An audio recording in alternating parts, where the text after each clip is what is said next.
before we get started, we're going to kick off right now. So this is the Powder Group Conversations with DeShawn Hatcher on assisting, our favorite topic. DeShawn Hatcher on assisting. I want to thank our sponsors for the Powder Group Conversations. Without these amazing 6 sponsors, we don't have a program, because this is going every week for the full year. And these program sponsors are supporting us through that. Cinema Secrets, Scandinavia, Beekman 1802, Omnia, Senna Cosmetics, and Muse Beauty Pro. Thank you for your support of the Powder Group Conversations program and all of our programming for this year. In fact, those 6 sponsors are actually full year sponsors for all of our current programming. Again, without them, we can't be here for you guys and provide free and very low cost, I was going to say entertainment, and it is entertainment, right? I mean, entertainment, information, inspiration. DeShawn, I have to tell you, when you first put your book, Assisting Rules, out, which I believe is right behind you, I like to call it this big ass book, right? This big ass book. Big ass book behind me. When you put that out, I literally said to myself, I don't ever said to you, I go, damn it, why didn't I think of doing that book? I mean, how many times have we had discussions with artists and with agencies and with people who work on set about, would you please teach people how to be an assistant? Would you please teach people what it means to be an assistant, right? Mm-hmm. It happens all the time. And you put this book together, and it's like it's a piece of every prose library now. It is like, when you're getting started, what I love about it, when I first looked it over, I went like, everyone needs to remember that again, because they forget. So there's a lot of stuff in that book that people may be hearing for the first time, a lot of stuff that's real logical that they should just be knowing and thinking as human beings, here's how to behave. But we know logic is not necessarily first and foremost. No, it is not. It is not. So I'm going to ask you, my first question for you is a really simple one. And I know that, again, we have, the Powder Group community. We've got working artists who are just starting out. We've got students. We've got, Emmy Award winners and Oscar winners. We've got bridal artists and film and TV people. We've got agency and editorial people. And so what I want to know is, I know that it varies a little bit across the board, but as a basic idea, what does an assistant in our industry do? What is their role? It's like twofold. It's like, one, making sure, really, it's making sure the lead artist, day goes well. And so by doing all the things, what people assume is a menial task, like maybe washing a brush or maybe cleaning a table, is extremely important to us. And so there's so many little tiny tasks, but really the main thing is you have to make sure that key's day is going well. You have to make sure that you're available to that key at any moment that they need you to do whatever they need to do. That's what it's really about. That's kind of it. Do you find on that same topic, do you find that some people go into this role with a false understanding of what it is? Because that sounds pretty basic to me and pretty obvious, right? If you're an assistant, your job is to assist. It's right. Not to do a look. It's not, maybe it is. Maybe if they ask you to, because I love what you just said. It's to make the keys or the department heads or the project leaders' job easier. Yes. It's and whatever that means for that artist is important. Is there anything wrong? I hope this isn't sounding like a leading question. Is there anything wrong with asking, what do you want me to do? Or should there be some assumptions that you just go in and do what they ask? Oh my God. I think we learned from Felix Unger. I'm dating myself. I'm old. Okay. But we all learned from Felix. Hello, right? Don't assume, because when you assume, you make an ass out of you and me, correct? You don't assume. One of the most important things I felt that I had to do was to explain as fully as I possibly could your role. And the role of an assistant, as soon as somebody says, I want you, and you say yes, then your responsibility as an assistant is to ask, especially if you don't know the person, is to say, hey, how do you like your table? What would you like me to do? You have to be able to ask questions. You can't just show up and be like, okay. So there's a thing in the book called Core Conversations. And that's the core of you starting with somebody. It's something as simple as, how would you like me to do X, Y, and Z for you? That's what it's about. What is your expectations of me? What would you like for me to do? Whatever. Once you read the book, then you'll know what more questions to ask. I just put in a conversation, my actual conversation I had. I always talk about Sharon because I love Sharon Gold, because she gave me my first thing. So I will always, it's 20 years, I'm always going to say Sharon Gold, Sharon Gold, Sharon Gold. But that's the kind of conversation I had with Sharon, which was, what would you like me to do? Because I hadn't assisted before. So I didn't really understand. I knew somewhat of what to do, but I didn't quite understand, because it's just a different world. I came from film over to fashion, or as I say, fashion. So I didn't know what the little nuances to this particular position would be. And you have to ask. If you don't ask, you don't know. And if you wait until you physically get there, you're screwed. You know what you just said, which is interesting. You said it was your first time assisting. I'm going to do a ... It was your first time assisting, period, right? But then in that world, in that realm, but it was In the also, world, yes. It was also your first time assisting ... Sharon Gall. It Yes. would be your first time assisting ... DeShawn Hatcher. Your first time assisting James Vincent. Your first time assisting Bethany Towns. And every role is different depending upon the artist you're working with. I'm going to also throw something in. And I know this drives you crazy. It drives me crazy. I think it should drive everybody crazy. When you ask the question and you get an answer, that's the time you asked and received the information. Right. The next time you show up, it shouldn't have to be another dialogue and discussion. You should remember what this artist needs from you for this type of work. If there's something different, that's fine, and they'll explain it. But I think that going in and again, it's one of those things, right? Whether it's a team member, and we'll talk about teams a little bit too, or whether it's a one-on-one artist and assistant. If I've got to tell you 3 times how to do the same thing, you're not being a strong assistant or a part of the team, are you? No. I mean, the ability to listen, and then to execute what somebody's telling you. Now, listen, I will be truthful. Sometimes you got to tell me something twice, because I'm a little foggy. I didn't have my coffee yet. So I understand that. You know what I mean?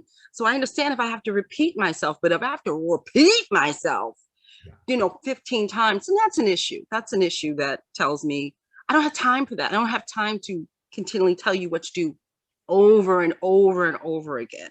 That's the type of assistant that I will never see again. You know what you're doing if they're making you repeat yourself over and over and over again, what they're not doing is making your day easier. No. So by your own definition, they're not being a good assistant. So no. What other traits besides remembering what you told them and doing it, what other traits makes someone a great assistant? I love that question so much, because there's so many, you know what I mean? I always think about my fabulous assistants, because I have really great assistants since my book. I have really great assistants now. So, oh my God, and I like to say this real quickly. Every key department head, so on and so forth, are different. We're all different. So what is right for me, what works for me, may not work for somebody else. So just because I say something doesn't mean it will work for the next person. So I want to make that clear. Mm-hmm. So for me, what works for me is the listening is extremely important. The execution of what they do for me is extremely important. Them getting my coffee in the morning is extremely important. They know that. My assistants know. In fact, in the book, I dedicate the book to my assistants who get me my coffee. And I really mean that. Like, I truthfully mean that. And the one thing that I will say about my assistants since the book is the thing that I read. I don't know what the hell I was reading that day, Wall Street Journal, something I was reading. And the gentleman who used to run General Electric, Jack Welch, he said the way to get ahead, especially when you're a newbie, is to over deliver in the process. So what do I mean by over delivering? If I send my assistant to the store, just, hey, can you go to the store for me? It doesn't mean I'm sending you to the store and you relax and then you walk and you have a lovely leisurely stroll and you go and smoke your cigarette and then you go get yourself some coffee. That's not what it means. It means go to the store and come right back. Mm-hmm. So my assistants have this they're amazing. They go and they come right back. If I say, hey, can you do something? They go and they do it. That's over delivering. That's, it's like anything that anybody would ask of you. If you were to say something to anybody, hey, can you get me that pen over there? And they go, yeah, okay, whatever. Then they walk and then like, when they're done with what they're doing. When my I'm God. done with what I'm doing, I'll get your pen. No, if you're there to support, right? Then if support. You're there to support. I think that's really smart. I think again, I go back to my first statement. This should all be logical, right? It should be logical. But it should be logical. But it's not. And I think that, you said something just now, which is important, like a little minute ago. You said, if that happens, you'll never be back. You'll never be back. Yeah, no, never be back. So attentiveness and paying attention and understanding what sort of things can an assistant do that make you say not coming back? Give us a list. You go ahead and bullet for us, because these children need some information. Tell them what not to do, DeShawn. This is gonna be long. We got time. We got another 20 minutes. Oh my God. You know what's so funny, Michael, is I remember that I had a really bad assistant. We both know who this person is, and I had horrible day with her. You're not going to say the name, right? Don't say no, the no, name. no. I would never do that. And I wrote to you when I got home and I said, hey, Michael, did you know that so-and-so was a bad person? Not a bad person, but just a horrible assistant. And you said, yeah. I fell out. I was like, I should have talked to Michael before I took her on. But basically, I'll go over all the things that she did. How about that? Okay. Right. So first of all, again, coffee is my jam. Okay. So if I say to you, hey, Chicky Poo, can you go to Starbucks and get the coffee? You don't look at me up and down like I have some type of disease and tell me I don't go to the store. Who tells somebody they don't go to the store? She was quite senior. She wasn't a newbie, really. She was quite senior, and she refused. She refused to go to the store. She refused to set up my table. She refused. I mean, she sat there and she was like making lists of every little thing she was doing. What's the name of that person? And writing it down and tallying. I was like, biatch, what is going on? She was terrible. She was terrible. She was terrible. People who don't listen. I hate people who don't listen.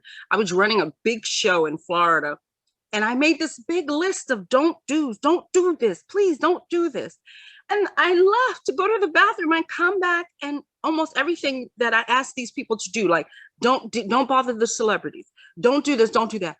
This one young lady, she ran with a camera, taking pictures with these people, and I specifically said, don't bother them, right? So I come in from the bathroom, everybody runs to me, and they go, DeShawn, she took a picture with da. And I had to sit down, and I had to fire her on the spot. I fire her on the spot because you're not listening. You're telling me you can't even follow a simple order. And when I spoke to her and I said, sweetheart, I said in my thing, don't do X, Y, and Z. She says to me, oh, well, I thought you meant. When I hear that from an assistant, I lose it. Bang, out. I said, I'm sorry, but I mean that you're fired and you have to leave now. And she had to leave. I know one thing, if I know anything about DeShawn Hatcher, she's clear in her communication what she needs. There is no misinterpretation. There is no, I thought you meant. There is literally no, I thought you meant. So no. It's all of that. It's that kind of, it's that. It's like, please don't assume, don't interpret. If you don't understand something, then ask me. But don't sit up here and tell me, I thought you meant. When I hear those words coming out of an assistant's mouth, oh my God, it's over. It's a wrap. I can't take it. You know what it sounds like to me?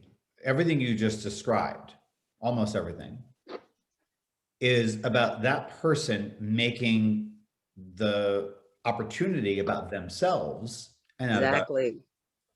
And as an assistant, it is not about you. Right. It is about support. It is a support role. Now, if DeShawn Hatcher or whoever that key or department head is decides to make it about you for some reason, like you did an amazing thing, or you do a great lip and say, hey, can you do me a favor, step over and I want you to do this makeup, and provides you that opportunity and makes it about you and says, hey, I know that you do a big social media. Do you want to post a behind the scenes? And says yes to that. I think that's fine, right? But that's the department head or the key or the project leader deciding to make it about someone else. I will say this, even as the makeup artist, it's not about you as the department head, as the lead. So imagine this story, right? We've got the reason that the project exists, the celebrity, the designer, the film project. Then we've got the decision makers on that, a publicist, a creative director, a designer. Then we've got the makeup artist. That's when it becomes about the makeup artist. And then we've got their team or an assistant. So the project is 3 or 4 steps removed from an assistant or someone who's there to support the team. And I think that's an important perspective. Are there ways that, and because let's acknowledge this, and I think you and I agree on this, there are ways that you can be a good assistant and let's just not call it a bad assistant. Let's say a not good assistant. Yeah, okay. Okay. But are there also ways that you can be a bad department head or key? Oh yeah. So what should we look out for if somebody who's watching or listening is saying, well, you know, I assisted this artist and they didn't ask me to get their coffee, but they asked me to go pick up their daughter from school, or they did this. Like, what are the things that we should look for in an artist that we want to assist or that we want to be a part of their team? I think for me personally, clear and descriptive direction. I like clear direction. I remember I assisted somebody and they said to me, we were doing makeup. So I was able to do the makeup and I didn't do something right. She says, I'm going to curse. Is that okay? Yeah, it's the okay. She says, go fuck up the eyebrows. Go fuck up the eyebrows. And I was like, what does that mean? Go fuck up the eyebrows. So that's what I'm saying. I didn't understand what that meant. And I sat puzzled. Like, what does that mean? So it's like little things like that. And my assistants know that I don't speak a language that people understand except for them. So they get me. I might say, da, da, da, da, and they go, I got you, DeShawn. But for me personally, I feel like it's the willingness to instruct, the willingness to, I'm having stories that people tell me and I can't tell you. So I'm going. You can tell us anything you want, just leave names out.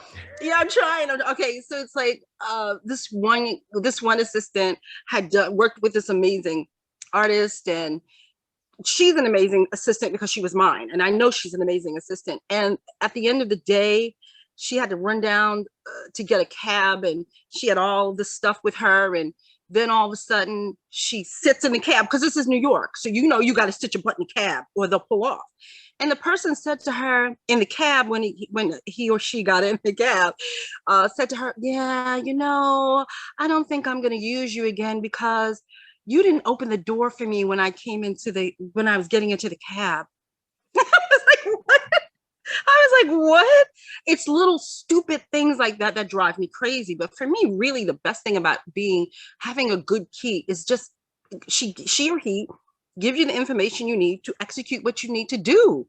That's really it, because they can't really sit there and micromanage you. That's the whole point of the key, is for me to come in and say, hey, go do this. Boom, thanks, bang. And I leave. You know what I mean? I can't oversee you like that. I shouldn't have to oversee you, you know? And so a key to me, should be a patient person, but we all know that's not true. A key should be willing to help if you don't understand something. But again, this is why I say all people are not the same. All people do not want to teach their assistants. You know what I mean? So it's hard. You know, what I think would make an amazing key, some people just don't have it in them to do. That's why inside Assisting Rules, one of the best things I think I keep trying to tell people is to read key personalities, because it tells you the types of individuals you're going to encounter, and you're going to be like, damn, this is the jerk. This is this one. And it tells you what to do, because you're lost. Sometimes you just sit there and you're just lost. I'm like, I don't know what to do with this person. And so read that, people. If you have the book, read Key Personalities. Those are all the types of people I've encountered when I assisted. And I felt like, whoa, what do I do? Because all keys are not the same. All keys, leads, department heads are people. And they all have different personalities and idiosyncrasies. So you have to be able to navigate them. They don't have to navigate you. You have to deal with them. And you have to figure out how within your being to do so. So if somebody says, go to the store and get my dry cleaning, go get it. I had to babysit. And clean kids and do makeup all at the same time as an assistant. It is what it is. But you as the assistant, it's your role, it's your job to take on that weird personality that you might encounter and deal with it. So, you know, I can give you all the things I'm supposed to do for you, but you're supposed to do, you've got to be proactive in your career. You have to be proactive in understanding the role that you just stepped into. And a lot of times an assistant has to be able to deal and navigate through a funky key. You have to be able to do that. And if you didn't read the book, read the book. You know what's interesting is you said something a minute ago I want to bring back up. And I'm going to paraphrase it. I'm sure I won't get it right, but you said it. Basically, you said it's your responsibility as the assistant to get the key, not their responsibility to get you. Technically. Yeah. I mean, you have to be, and again, let's say, for example, you don't want to pick up someone's dry cleaning, or you decide you're not a coffee fetcher. Number one, if you're not a coffee fetcher, I don't know how much around anyway, because someone need to get my coffee when I'm working. So, but here's the thing. If you go through the process, and this is my advice, you're on that job already, you're being asked to do something that maybe you're like, this shouldn't be what I do. Do it. Like DeShawn says, if you decide that is outside of the realm of what you want to do as an assistant, don't say yes to that person again. Exactly. This is what I keep trying to tell people. You only have to assist that person once. You made a commitment to that key, right? And your job is to help them. They didn't say go murder somebody. They said go to the store and get them some damn coffee. So, you know, I get the dilemma of that's not my job, man. But at the same time, you have the right to say no the next time they call you. You never have to see them again. But to do this, I'm not getting no coffee for you. I'm not doing. Oh, honey, that girl is etched in this brain, sweetie. She will never leave. Well, never. And also, and you know, whether if you're lucky enough to assist someone who's with an agency, and you do a poor job, whether you want to assist that person or not, if you don't feel like getting coffee, getting this, if you don't want to clean someone's station, if you think cleaning brushes isn't your job because the last 2 assisting jobs you got to do makeup, right? Wasn't this assisting job?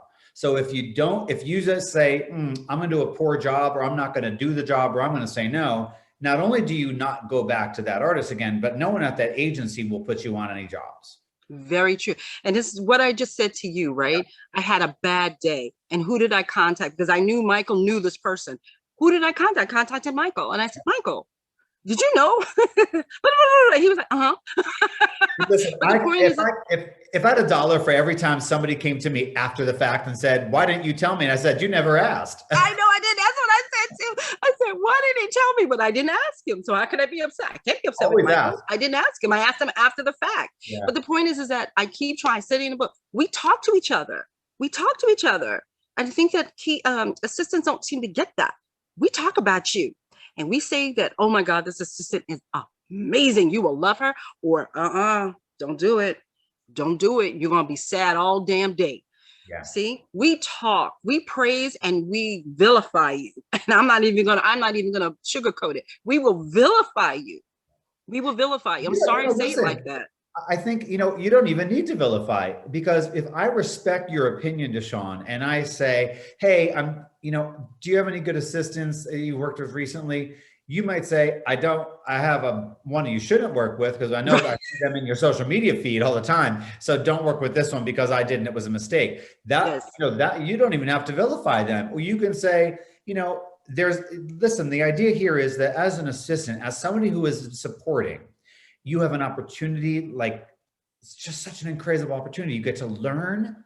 You get to make relationships happen authentically and organically. You get to feel the energy of support, which we're a service provider as this industry. Thank you. Like whether you're providing a service for a celebrity in your chair or an assistant is providing a service for you, we are all doing the same job of service. Thank you.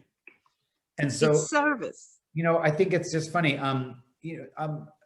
Carly made a comment in the thing. If you ever got one of your friends' coffee, or why wouldn't you just get a coffee for your key? Exactly. I don't do that. What? But the funny thing is, I have been known to get coffee for my assistants. Yeah. I have been known to take them to dinner all the time. They know they know I love to eat.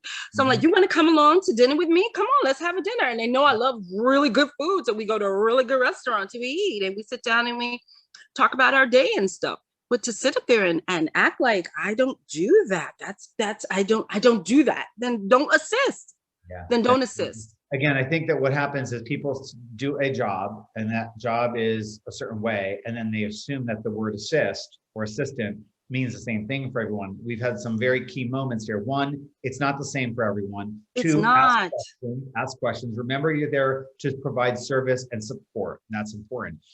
How would someone, and Sam asked that about qualifications, but aside from qualifications, because again, I guess it sort of depends upon what the role is of an assistant for you as an artist.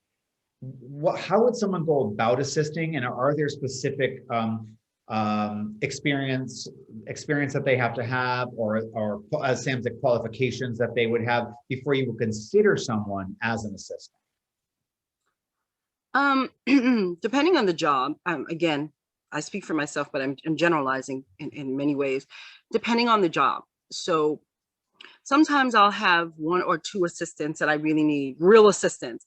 And then every now and then I give opportunities to people who have never stepped on set, and they're there definitely for the menial tasks. They are there to clean, go wash, but I want them to get the feel. I want them to see what it's like. So those people have nothing. They have nothing. But for assistants, I think it depends on what we need for the particular task at hand. Sometimes you might need an assistant that is very good at makeup. Sometimes you need an assistant that's very good at hair. Excuse me. Sometimes you need an assistant that has a calming effect on people. I like that type of assistant who just is very calming. When they enter the room, it's kind of like a calming effect, and it brings down or brings up, I guess, the energy of the room in a weird way. I like those. I'm very touchy-feely, so I like those types of people around me. And again, you don't have to be Pat McGrath to be an assistant. I mean, you don't. You can, again, for me, you don't have to be the greatest makeup artist or anything in the world. You don't have to. You don't technically have to have a great deal of a body of work, because I know that assisting is an opportunity for you to see the landscape of what's going on. And so I don't expect you to do a lot for me at that point. You know what I mean? Because you're hiring them knowing that they have a limited skill set. Exactly. I already know you. So I'm not going to say, go forth and go to set. And, if you've never been on set, I'm not going to do that to you. So like I said, normally when I'm giving opportunity to people, I call opportunity, and they have nothing, absolutely nothing. That means that there is another assistant on set with me. And then they just come on as like a second, just to help out and clean out and get a feel. That's the other thing about assisting that I love. It gives you a feel for an industry. I think that assisting is amazing for people who don't know anything, because it gives you the opportunity to think for yourself. And what I mean by that is to say you get on a fashion set, and all of a sudden you go, I don't want to do this. Like all of a sudden you see, and you're in this environment, oh no, this is not for me. A lot of people who want to work runway. Oh my God, so many people have dropped out of runway because, I don't like this. The pace is too fast for me, DeShawn. I can't. But you assisted, and now you know.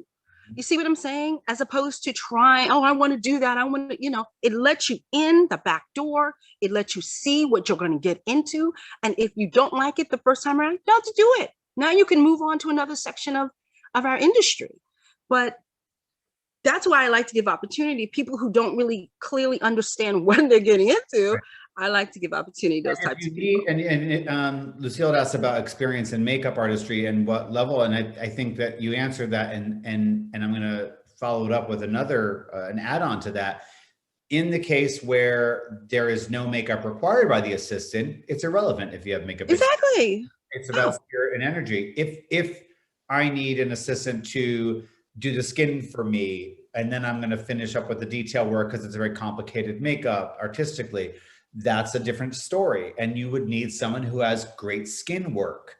So in that case, you would look at someone's work, you would look at their portfolio, you would look at their touch. So these are the things that I think, again, this goes back to originally what you said, everybody's different with what they need from an assistant. I wanted to ask you this, and I think you kind of answered a little bit as well. How much of the role of an assistant, or even let's say a part of a team, because sometimes you've got multiple people on a team, is energy and personality versus their ability to knock out a project or a task?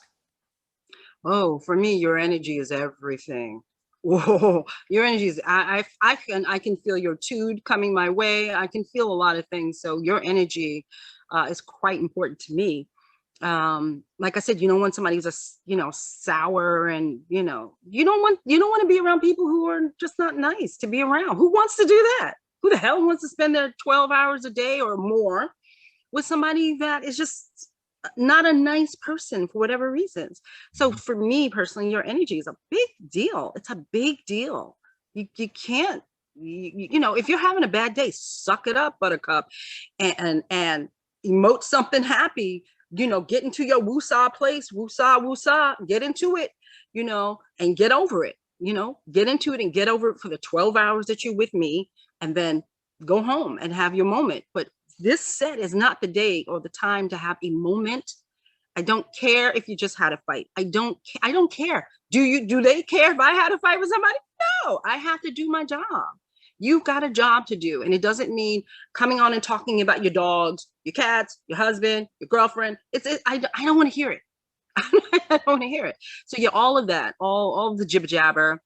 My assistants know when we can talk about it. They know, especially the ones who've assisted me for so long now, they know when it's time that we can have a kiki moment maybe, and then this time that we will stop talking about that right now. You know what I mean? So, the Debbie Downers, they got to go away. They got to go away.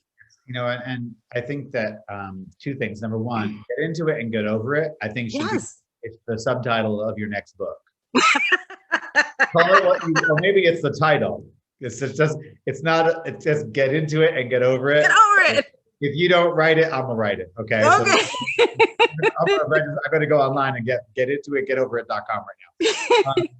The other thing is, I think I'm going to ask this question because it sounds a little bit like you should take a lead from your key on energy and personality. Is your key being really low and chill and quiet because they know that's what's required on the set? Are they opening up and being a little more fun and being lighthearted?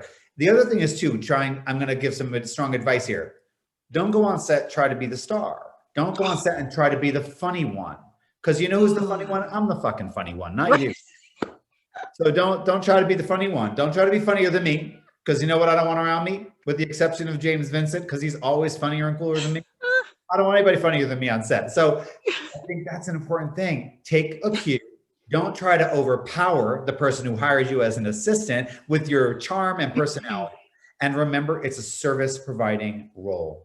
That is, I really love that, because it's like contradictory to what you just said, right? Because if the key is somewhat jovial and joking around, right, then I do think that people take a lead with that and say, oh, they're jovial and joking. I'm jovial and joking around too. That's not what you're supposed to do. And I know it sounds like a lot of assistants. I just did a thing on YouTube. You guys know I have a YouTube channel, blah, blah, blah, blah. Yeah. But I said, assistants should be quiet. And the person was like, oh, that's not nice, And I was trying to explain that just because I'm a happy-go-lucky person, I'm not trying to squelch their individuality. But when it's an assistant, assistants really should be quiet. You should be, at the ready to work, but really you should be quiet. Keep that person out. keep the personality down just a tad.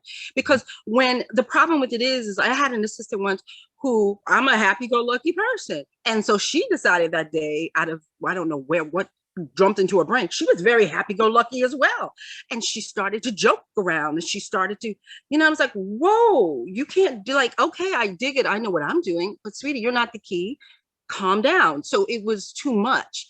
And so I think when I assist, I keep it low. I'm not there. I'm not the center of attention. It's not about me, And so you got to keep it low. Doesn't mean somebody's squashing your humanity. It just means keep it low. Keep all of that low. Good job.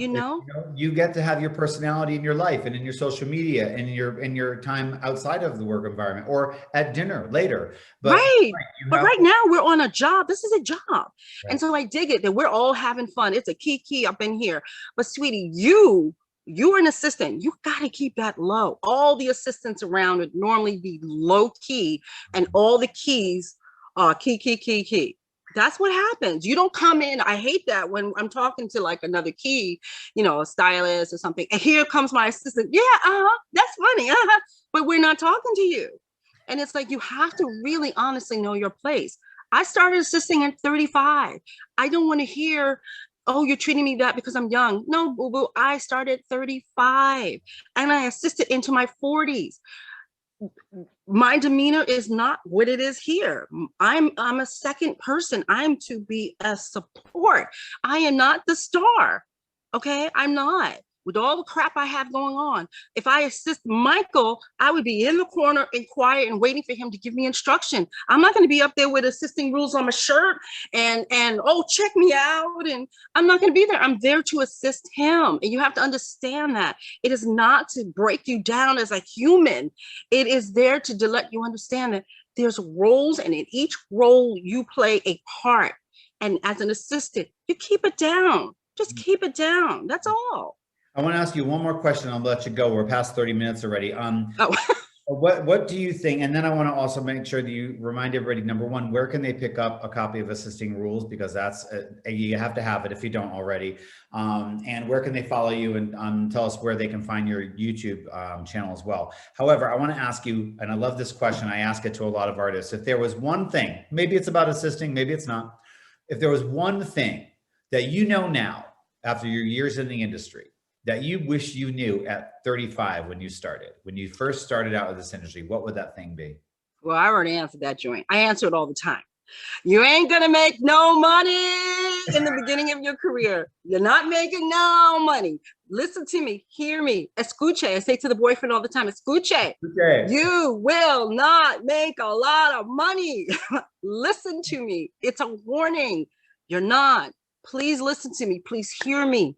You're not. It's a career that is buildable. You're going to build up. You're going to build up your money, your everything. You're going to build it up, but you will not come out the gate making $5,000 a day. You will not do that. And I think that we have this thing with the celebrity makeup artists running around, and they're on jets and they're drinking a champagne, and you think that that is where you're going to be.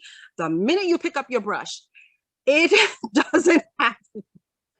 Please hear me, because I don't want you to get upset when it doesn't. Oh, this is not, because being a makeup artist is the greatest thing in the world. So I don't want you to be discouraged because you're not on a jet right now sipping champagne. You will not make a lot of money. There's another hashtag for us. You will not, and I just want to finish that. You will not make a lot of money out the gate. You can make a lot of money. You can make a lot of money, and a lot is a relative term, but you have to realize that that is incredible advice. It's really strong. Christina Vito kindly put a link to your website and where they can buy the book into the chat. But can you tell us as well verbally, so that way someone who might be listening in can know where to buy Assisting Rules, and also tell us about your podcast. Cool. It is, you can get the book only at assistingrules.com. Only, no Amazon, only, I call it gut-sucking Amazon, only at assistingrules.com. Go there. I swear it's a cute website. I did it myself. Go there and check out the website. There's a lot of testimonials and people who love the book, blah, blah, blah. My YouTube channel is just DeShawn Hatcher. I do a live every Sunday where we get to tee hee hee, and we get to chat, and you get to ask me questions, and I answer you right there on the spot. It has turned into a lovely Sunday to chat with everybody. But yeah, so that's Sundays at 7. It's always up for replay. And then soon, because my camera came today, I will be starting the YouTube channel again because my camera broke and I had to stop. Yay. So the YouTube channel will be coming back with normal short formatted videos for you guys to learn all about the business, all about what it's like to be a makeup artist, more business than beauty. If you want to learn how to paint something, go to somebody else. I'm more about the business, because the business is what's going to sustain you in this industry. It's the business. Michael has a marketing thing he's doing. Marketing is key. If you can't market yourself, then what the hell? So all of that is important. This is cute. This is cute. But you really gotta learn the business. You gotta learn the business. And for the introverts, there was a special I did. I didn't know it was turning into a special, but there's a special YouTube live on there that I discuss people who are introverts. So you'll see it. It says something like introvert. So go to that, because it seems to have helped out a lot of people. So go to that. So I'm done. Amazing. Well, I'm excited that you're back, that you got your camera back and you're back in action. So that's going to be me too.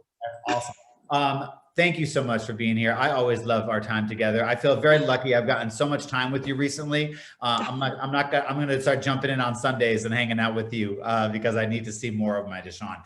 Guys, this has been the Powder Group Conversations with DeShawn Hatcher on assisting. Our sponsors today are Skindinavia, Cinema Secrets, Beekman 1802, Senna Cosmetics, Omnia, and Muse Beauty Pro. Thank you guys for being with us. We will be on our YouTube channel starting tomorrow, Thursday, the 25th, and on our podcast the same day. Thank you, DeShawn. Bye, everybody. Thank you, guys. Thank you, Michael. Bye, guys. Bye, guys.